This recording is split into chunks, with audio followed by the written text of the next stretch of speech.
రాదురా ఏ విజయం నీ కోసం నా కోసం, ఎటుపోదురా నువ్వు చేసిన కష్టం ఎప్పటికైనా సొంతం.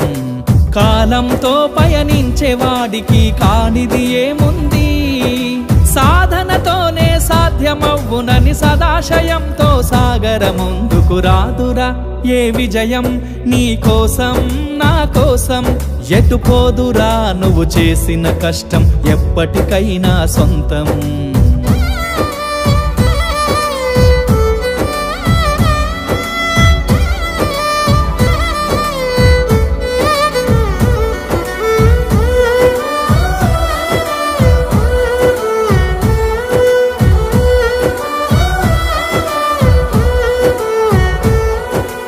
ఆకాశంలో అలలాగా పోయే ఆ పక్షులనే చూడు, అనుకున్న గమ్యమెంతున్న